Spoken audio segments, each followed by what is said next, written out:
Buenas noches a todos y todas. Mi nombre es Federico Bacheto. Los saludo con un fuerte abrazo a la distancia desde Buenos Aires, Argentina.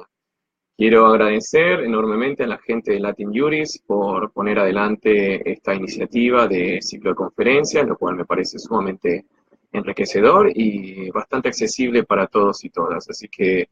desde mi lado los felicito por esta iniciativa.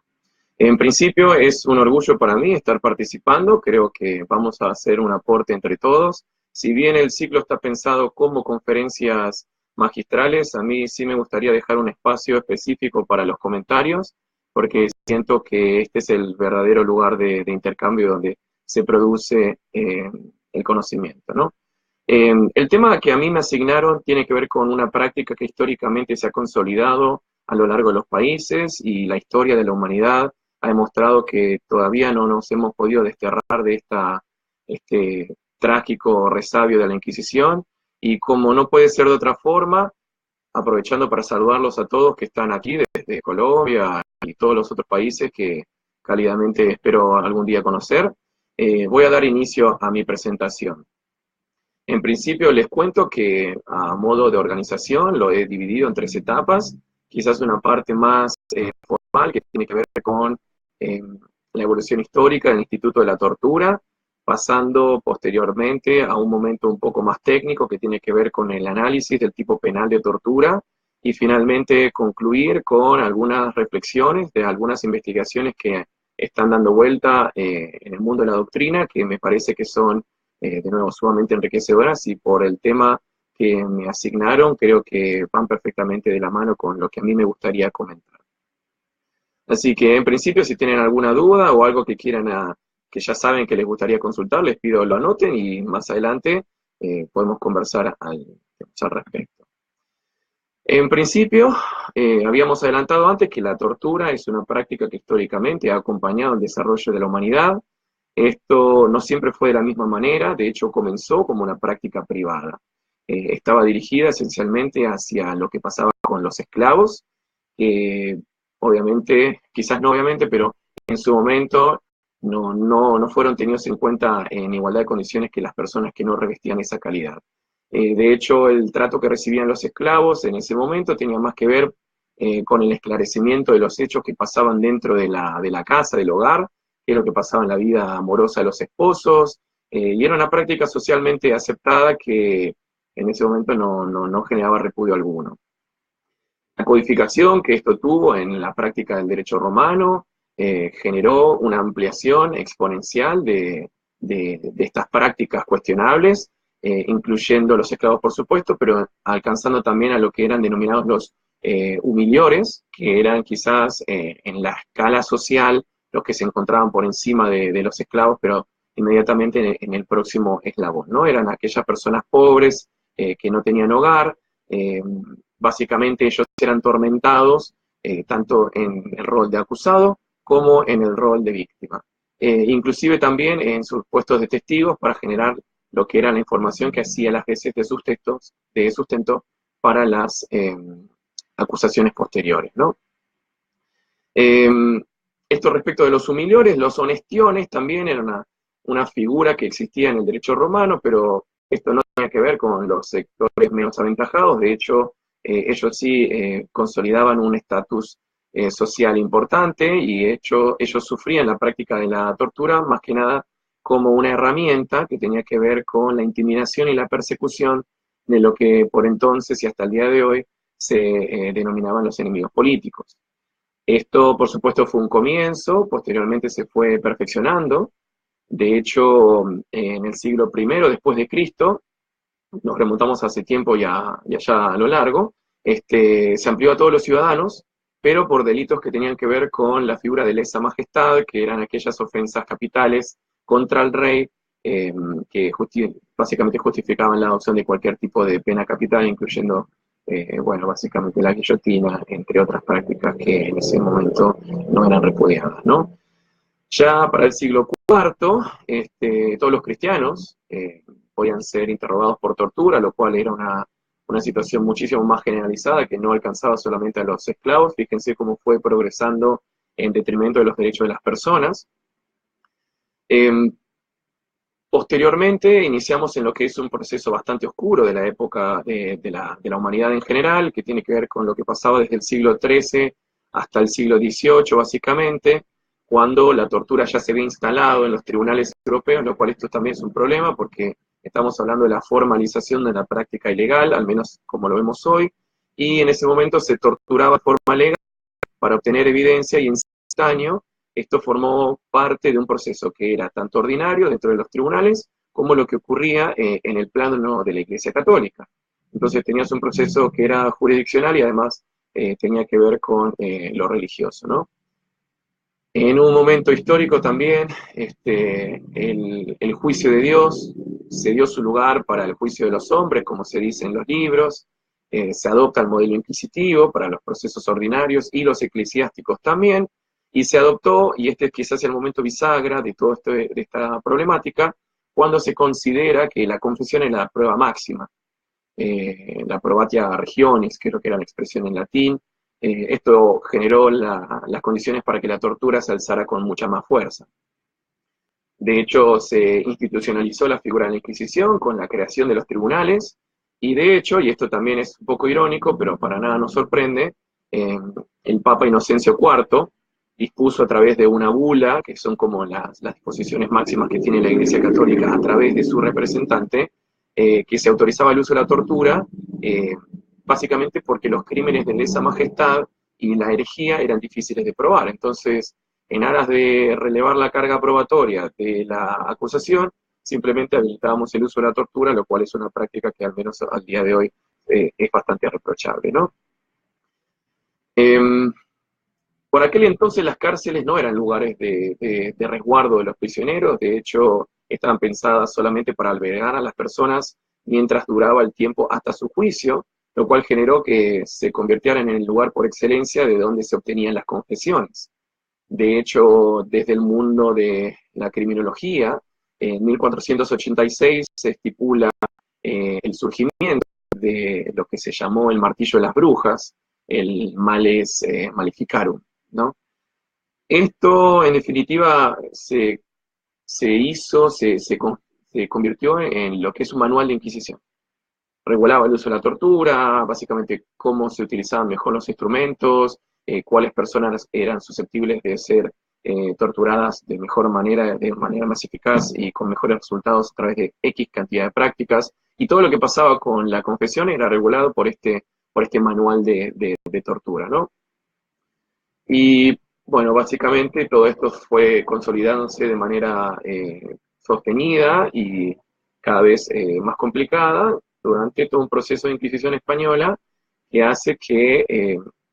la tortura se convirtiera en una herramienta de legitimación de poder y a su vez también se utilizaba como elemento de represión, y como lo utilizaba tanto la corona como la iglesia, es que adquirió una connotación tan importante. Eso quizás en algún sentido de lo que pasaba a nivel histórico con la tortura. Desde nuestra perspectiva en Argentina la situación era diferente, principalmente porque estábamos en un continente bastante lejos de lo que ocurría en la Europa continental, los recursos no eran los mismos, la manera de ejercer el control, por supuesto, no era ni remotamente equiparable, y además que la Iglesia básicamente tenía competencia sobre las personas bautizadas. Esto hace que, como nuestro continente no tenía esa religión, tenían que primero evangelizar o convertir a las personas para luego poder utilizar la figura de la Inquisición en ese sentido. Lo que sí teníamos era problemas de esclavitud. De hecho, hacia fines del siglo XVIII, en algún sentido, hubo códigos de negros, como así se les llamaban, pero en realidad no es que generaban una situación proteccionista de los derechos de las personas negras, sino que generaban las condiciones de regulación de la trata de esclavos, que lo hacía totalmente más ordinario y más estandarizado, ¿no? Históricamente hablando también, en 1813 nosotros tuvimos en Argentina una asamblea que repasamos desde las épocas de la escuela, constituyó un acto formal de abolición de la esclavitud, que vino acompañado de la quema de instrumentos de tortura, y supuestamente la abolición de esta práctica para siempre, pero en realidad hay registros de la época. De hecho, a pocos años después, en 1817, los inventarios de las policías locales todavía contemplaban la conservación de los instrumentos de tortura, como el potro, por ejemplo, o las sogas para alzar a los detenidos, que esto no los identificaban tal cual como elementos de museo. Entonces es de verdad un problema porque la práctica, pese a la asamblea y a la abolición formal, subsistía, ¿no? En 1840 tuvimos un tratado antiesclavista, no cambió absolutamente nada, y en 1853 tuvimos nuestra primera constitución nacional. eh, lo que tiene quizás de interesante es que todo lo que estaba contemplado en este marco estaba pensado para erradicar la tortura como una práctica judicial, pero no podía hacer nada con lo que ocurría en la clandestinidad. De hecho, inclusive el surgimiento de las agencias policiales y las facultades de investigación que éstas tenían hicieron que la tortura básicamente se desplazara de la órbita judicial hacia otro lado, que pudieran ser las zonas militarizadas, las comisarías, los cuarteles. eh, Esto generó un caldo de cultivo bastante complicado que en el continente en general tuvimos un pasado bastante común, lamentable por supuesto, pero bastante similar, de procesos de golpes de Estado, de procedimientos de facto. Argentina lo tuvo, Uruguay, Chile, Paraguay, básicamente toda la región lo tuvo. Fue un procedimiento de paso de los gobiernos de facto a la restauración de la democracia. Y salteando mucho, para no hacer demasiado hincapié en la parte histórica, nosotros llegamos a 1994, que en Argentina fue el momento de la última reforma constitucional, con un cambio de paradigma importante, porque incluyó mucho de lo que pasaba en el derecho internacional de los derechos humanos y lo incorporó a su constitución, dotando a varios de estos instrumentos con jerarquía constitucional y dotándole a los instrumentos de derechos humanos y a los tratados en general una jerarquía supralegal, ¿no? Superior a las leyes ordinarias. Eso quizás como parte histórica. A nivel de instrumentos de protección específicos, podemos hablar de lo que ocurrió en 1948 con la Declaración Universal de los Derechos Humanos. Esto es un momento histórico en la historia de los derechos humanos, precisamente porque fue la primera oportunidad en la cual los estados internacionalmente se pusieron de acuerdo en una serie de cosas. Tenía que ver con el paso de la Segunda Guerra Mundial y las atrocidades que habían ocurrido. En ese sentido, posteriormente, el Pacto Internacional de Derechos Civiles y Políticos, que es del 66, también empezó a regular algunas cuestiones que no eran generales. De hecho, esto ya es un tratado específico, el otro era una declaración y este sí era vinculante. Acercándonos un poco más a lo que es la tortura en general, se encuentran en vigencia hoy por hoy dos instrumentos internacionales que regulan la materia. El primero fue en 1984, que es la Convención contra la Tortura y otros tratos, penas crueles, inhumanos o degradantes. A los efectos prácticos vamos a hacer referencia como la Convención contra la Tortura. Y tuvimos también una convención interamericana que intentó prevenir y sancionar la tortura, que entró en simultáneo en vigor en 1987. Este es el panorama de cómo está legislada la cuestión a nivel internacional y un poco el trayecto que la humanidad tuvo que atravesar a lo largo del tiempo para encontrarnos en la realidad que nos encontramos hoy. Y si hablamos de dignidad y básicamente acercándonos un poco a lo que es el derecho penal y la idea de los bienes jurídicos, que son ese marco específico de protección, esferas de protección que el derecho penal contempla, personalmente siento que cuando hablamos de tortura existen tres elementos que tenemos que tener en cuenta, que son en principio la libertad, más que nada porque estas situaciones de vulneración de derechos humanos ocurren en contextos de encierro;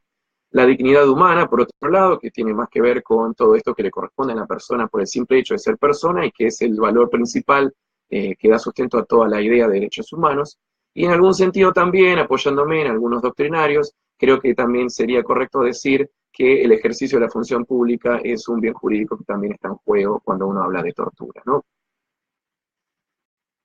Ahora bien, ¿qué es la tortura? Tendríamos que preguntarnos, y la referencia inevitable es la Convención contra la Tortura. A los efectos prácticos y para aquellas personas que no tengan a la vista el instrumento, yo simplemente voy a leer el primero de los artículos porque es donde está lo rico de esta discusión, que creo que es lo que podemos llegar a conversar entre todos, ¿no? Sostienen que la tortura es todo aquel acto por el cual se inflige intencionalmente a una persona dolores o sufrimientos graves, físicos o mentales, y lo interesante es que tiene un fin, no se lleva, no se agota el objeto de la tortura con el simple hecho de generar un daño, sino que este daño tiene que ser con el fin de obtener de este dolor o de esta persona o de un tercero una información o confesión. Vemos todavía lo importante de esta reina de las pruebas, de castigarla por un acto que haya cometido o se sospeche que haya cometido, de intimidar o coaccionar a esta persona u otras, o por cualquier otra razón basada en cualquier tipo de discriminación. Este, y lo interesante de todo esto es que el sujeto activo debe revestir necesariamente la condición de funcionario público, o en su defecto, y esto también es consecuencia de cómo fue modificándose la cuestión, ser una persona en el ejercicio de funciones públicas, ¿no? O quizás un tercero inclusive a instigación de este funcionario público con su consentimiento o su aquiescencia. El artículo continúa y hace referencia a que no puede ser contemplado como tortura aquel sufrimiento que sea consecuencia de una sanción legítima, porque toda restricción de la libertad viene acompañada de una limitación específica de derechos, pero si pensamos que la idea de la prisión es simplemente para restringir la capacidad de libertad ambulatoria, todo lo que ocurre dentro de este contexto de encierro sería cuestionable y quizás no alcance la intensidad que necesita el tipo penal de tortura, pero sí podría ser analizado a la órbita de cualquier otro de los supuestos de código penal, ¿no? Pero tratando de desglosar un poco lo que es la figura típica del delito de tortura, tenemos que destacar que se trata de un acto cometido por funcionarios públicos, ¿sí? Esto supera un poquito la idea tradicional de la teoría del delito, que solamente se circunscribe a aquellas personas que tengan dominio del hecho. Eso es un tipo penal general, si se quiere, pero nosotros necesitamos que esto deba ser cometido por funcionario público en principio, lo cual tenemos que adicionar como una condición para el sujeto activo, ¿no? En Argentina, por ejemplo, si bien equipara lo que pasa en tema de pena, de tortura con el homicidio simple, señala, y eso quizás como un paréntesis, lo interesante es que señala que el funcionario público será aquella persona que pueda estar designada, ¿sí? Que participa de manera accidental o de forma permanente en el ejercicio de funciones públicas, ¿sí? Sea por elección popular o por el nombramiento de una autoridad competente. Entonces, cualquier persona que revista esa calidad puede ser uno de los sujetos activos en este delito. Posteriormente necesitamos que esta persona instigue a otra o tenga conocimiento o aquiescencia, que tiene más que ver con esto de tengo una característica especial por mi condición de representante del Estado y por eso tengo un rol de debida diligencia, deber de cuidado, un rol de garante y otras obligaciones que los distintos ordenamientos jurídicos penales en el continente contemplan de forma específica, ¿no? La característica de influir intencionalmente en la persona y generar este dolor, básicamente es otro de los elementos del tipo doloso. Y respecto del dolor en sí, lo interesante es que este sufrimiento grave puede alcanzar la esfera física o mental sin que haya ninguna diferencia, básicamente, y solo como título, la Cámara de Casación Penal de la Provincia de Buenos Aires en 2007 dispuso que, de hecho, la falta de secuela física en el cuerpo no debe ser tomado como parámetro determinante para excluir el tipo penal, porque esto haría que estemos básicamente juzgando a raíz del profesionalismo del torturador, lo cual es una práctica que en realidad es bastante problemática, ¿no? Y de hecho, respecto de la ultraintención, el para qué se lleva adelante esta práctica, hablamos de la obtención de información, de la confesión, de castigo, y lo interesante que trae, por ejemplo, Julio Mayer, es lo que él hace referencia en términos de tortura oblicua, que es cuando toda esta práctica se lleva adelante no pensando en la persona que se está torturando, sino más bien utilizando a esa persona como una herramienta para generar el daño en otra o generar un efecto que va más allá de la integridad física de la persona que se está torturando en ese momento, ¿no? Las obviedades es que deben imponerse respecto de situaciones que tengan que ver con contextos de encierro, Este contexto de encierro básicamente lo podemos entender desde que se consuma la detención hasta que la persona recupera la libertad. Y hay otra situación que a mí me parece oportuno destacar, que así como Mayer hablaba de la tortura oblicua, hay otra manera de tortura que se llama obicua, ¿sí? Que de hecho, si bien la intensidad de distintas cuestiones que pueden ir ocurriendo en sí no revistan la intensidad necesaria, el efecto acumulativo de las condiciones inhumanas de cautiverio, que sean obviamente generalizadas y sistemáticas, y además impuestas de forma deliberada, pueden llegar a constituir tortura. En ese sentido, es necesario tener en cuenta qué es lo que todo esto genera en conjunto y obviamente el nivel de padecimiento de la persona en ese contexto de encierro. Algunos ejemplos de tortura, básicamente apurándome para dejar un espacio a la discusión. A mí me parece muy interesante, de hecho, mucho de lo que yo trabajo es, digamos, contenido de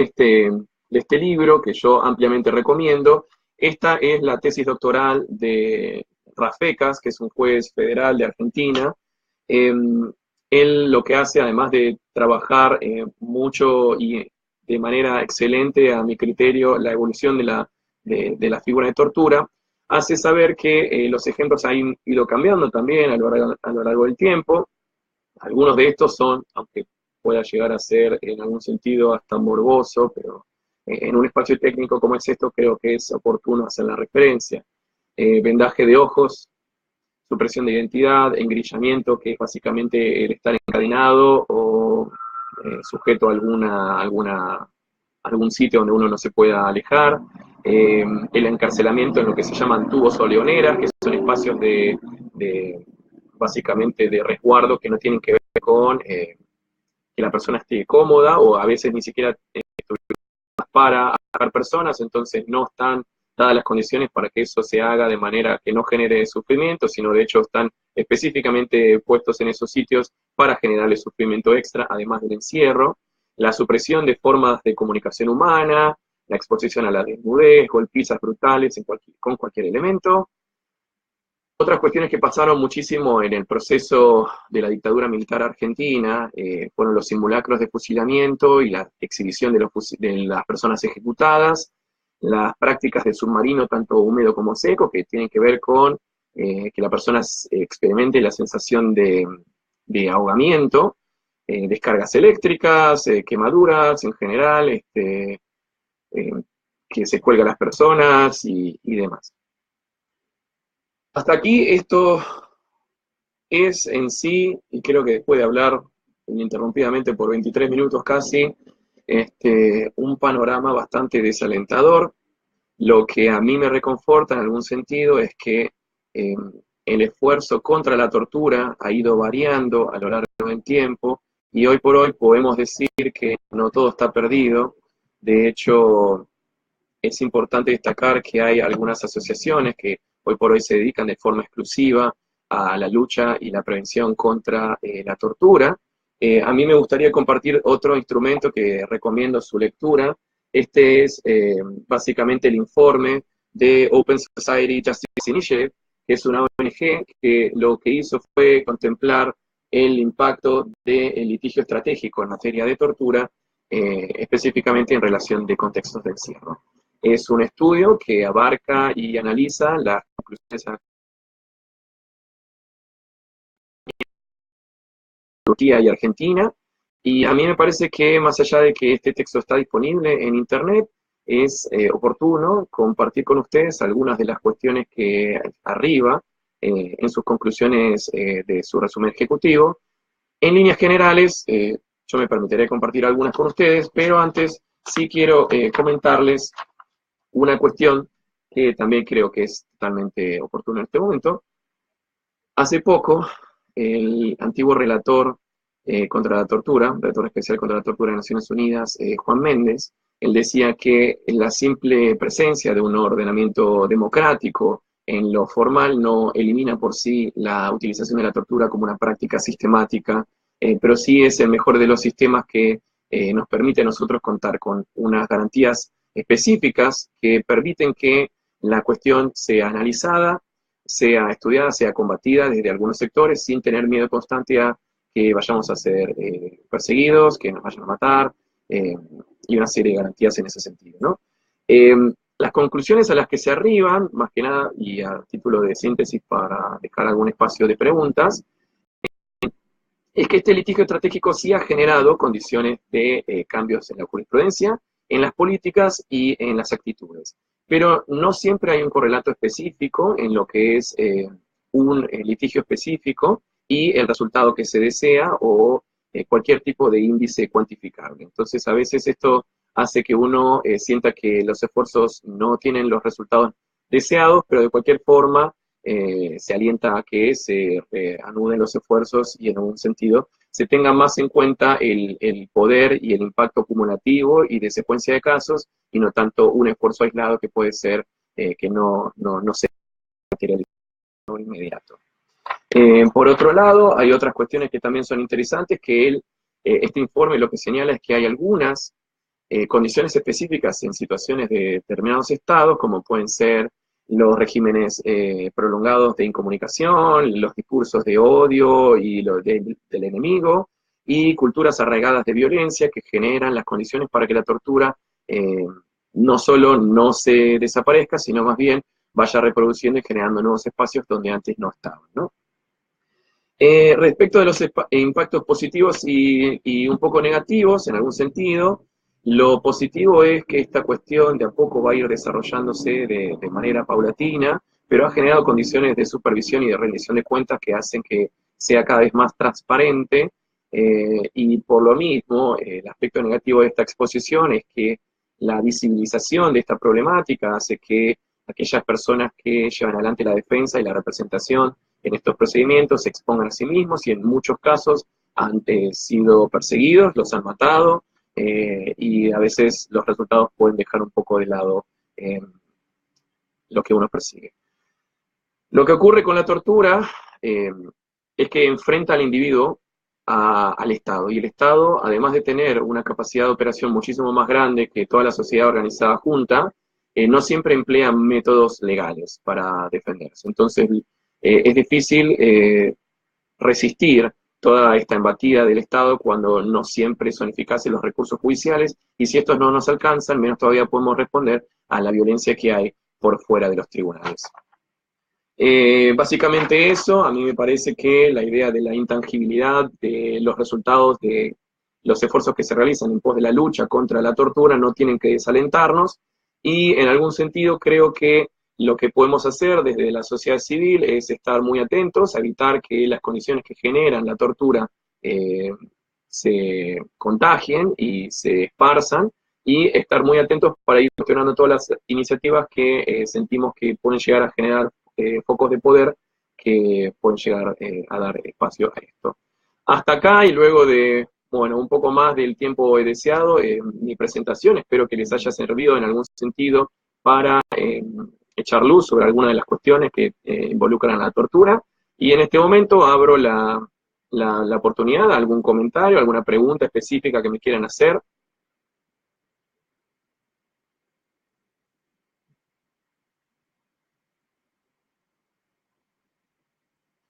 De hecho, veo acá la consulta de Teresa, que me consulta si considero que en algunos países para erradicar la tortura fue promulgada una ley constitucional la cual protege el bien jurídico y libertad. En realidad no sé bien si es una pregunta o es una apreciación. Lo que sí te puedo decir en relación a eso es que las normas en sí no generan cambios actitudinales en los operadores de justicia. Si esto no viene acompañado por un seguimiento y una supervisión, y de hecho finalmente luego de este proceso una toma de decisiones que tenga que ver con qué es lo que va a pasar con esas personas que llevan adelante la práctica que la ley dice que tiene que cesar, no va a cambiar, ¿sí? De hecho, muchísimo hablamos en materia de derechos humanos sobre si la conciencia y la información son elementos indispensables, y obviamente que lo son. Aquella persona que desconozca sus derechos va a obtener muy sesgada la capacidad de defenderlos, y mucho menos si no tiene esa capacidad operativa, como no ve a sí mismo una violación a su derecho, no puede ir a reclamarlo y solicitar asistencia en alguna asociación específica. Por ejemplo, la institución donde yo me desempeño, que es la Defensoría Pública, dentro de lo que es la Defensoría General de la Nación, el Ministerio Público de la Defensa, lo que tenemos son comisiones especiales, pero a su vez sí se me permite hacer alguna observación más de capacidad, que un grupo específico de personas, y reducido, desafortunadamente, tenga mucho conocimiento técnico. Si ese conocimiento no se esparce por el resto de los operadores del sistema, por más que estemos dentro de un sistema que contempla defensa pública de oficio y gratuita, quizás toda esa en términos de prudencia y demás no llega a ser efectiva en la defensa de los derechos de las personas. Y finalmente creo que esto, como comentario final para cerrar la exposición, todas las exposiciones que uno realiza, y bueno, este ciclo de conferencias no es la excepción, parten de un espacio de selección arbitraria, si se quiere. Es subjetiva lo que cada uno como orador entiende que corresponde compartir o quizás que puede llegar a tener el mejor impacto o los mejores efectos. En algún sentido, yo, si se habrán dado cuenta, dejé totalmente de lado lo que ocurre en materia del sistema interamericano de derechos humanos. Esto porque sentía que cada una de las cuestiones que pudimos haber abordado en ese sentido hubiesen abarcado la exposición entera. Entonces ya lo dejo planteado como una propuesta. Si se quiere hacer una especie de continuación de esta conferencia, podemos hablar sobre tortura en el sistema interamericano y ver los precedentes de la Corte Interamericana y los informes de fondo y todo esto que pasa tanto en Washington como en Costa Rica,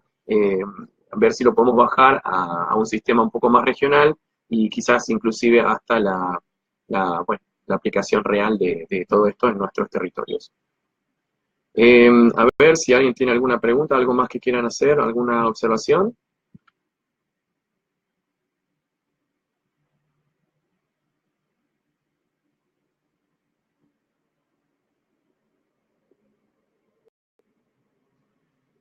Bueno, y lo que decías vos, Nancy, es cierto, no es solamente lo que pasa en México. El problema es que la tortura como tal es una práctica que está pensada para el esclarecimiento de un hecho, pero no tanto en términos de averiguación de la verdad, sino de ese procedimiento específico. La tortura en sí como práctica no es confiable porque no genera que la persona de verdad te diga información que pueda llegar a servirte, porque también es difícil identificar qué es lo que te puede llegar a servir. Y finalmente creo que una persona torturada te va a decir cualquier cosa para que deje de torturarla. De